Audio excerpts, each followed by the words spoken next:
അൽഹംദുലില്ലാഹി വസ്സലാത്തു വസ്സലാമു അലാ റസൂലില്ലാഹ് വഅലാ ആലിഹി വസഹ്ബിഹി അൽഫായിസീന ബിറിദല്ലാഹി അമ്മാ ബഅദ്. ബഹുമാനപ്പെട്ട ഇമാം ഫഖറുദ്ദീൻ റാസി റഹിമഹുല്ലാഹ് പറഞ്ഞതായി കാണാം, മഹാന്മാരിൽപ്പെട്ട ഒരു മഹാന്റെ അടുത്ത് ഒരു സ്ത്രീ അല്പം എണ്ണയുമായി വരികയാണ്. അല്പ സൈത്തെണ്ണയുമായി വന്നു. എന്നിട്ട് ആ സ്ത്രീ പറഞ്ഞു, അസ്രിജുഹു ബിൽ മസ്ജിദ്, ഇത് നിങ്ങൾ പള്ളിയിൽ വിളക്ക് കത്തിക്കാൻ വേണ്ടി ഉപയോഗിച്ചോളൂ. ആ സമയത്ത് ആ മഹാൻ ആ സ്ത്രീയോട് തിരിച്ചു ചോദിച്ചു, അയ്യുമാ അഹബ്ബു ഇലൈക്കി നൂറു യസ്അദു ഇല സഖഫി ഔ നൂറു യസ്അദു ഇലൽ അർശ്. അല്ല സഹോദരി, നിങ്ങൾക്ക് ഏതാണ് താല്പര്യം? മേൽക്കൂരയിലേക്ക് ഉയരുന്ന പ്രകാശമാണോ താല്പര്യം? അതല്ല അവിടുന്ന് വിട്ട് അള്ളാഹുവിന്റെ അർശിലേക്ക് ഉയരുന്ന പ്രകാശമാണോ നിങ്ങൾക്ക് വേണ്ടത്? ഏതാണ് നിങ്ങൾക്ക് താല്പര്യം?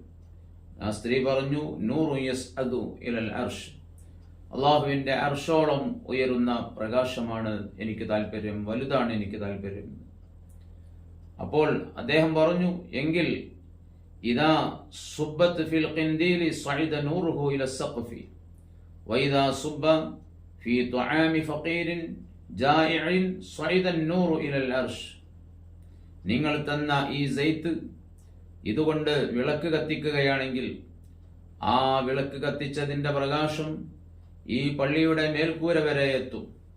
അതേസമയം ഈ സൈത്ത് ഒരു പാവപ്പെട്ട വിശക്കുന്ന മനുഷ്യന്റെ ഭക്ഷണത്തിൽ ഉപയോഗിക്കാൻ വേണ്ടി അയാൾക്ക് നൽകിയാൽ അതിന്റെ പ്രകാശം നിങ്ങൾക്ക് അർശ് വരെ ലഭ്യമാകും, വലിയ പ്രതിഫലം നിങ്ങൾക്ക് അത് മുഖേന ലഭിക്കും എന്ന് പറഞ്ഞപ്പോ ആ സ്ത്രീ പറഞ്ഞു, എങ്കിൽ എനിക്കത് മതി. എന്നാൽ അങ്ങനെയാകാം. മഹാൻ പറഞ്ഞു, എങ്കിൽ ഇത് പാവങ്ങൾക്ക് ഭക്ഷിക്കാൻ നമുക്ക് നൽകാം. തുമ്മാ തുഅമഹു അൽ ഫുഖറാ, എന്നിട്ട് പാവങ്ങൾക്കുള്ള ഭക്ഷണത്തിൽ ചേർക്കാൻ വേണ്ടി ആ മഹാൻ അത് നൽകുകയുണ്ടായി. മിസ്ബാഹുൽ അലാം എന്ന ഗ്രന്ഥത്തിൽ അതിന്റെ 181 ഇത് രേഖപ്പെടുത്തിയതായി കാണാം.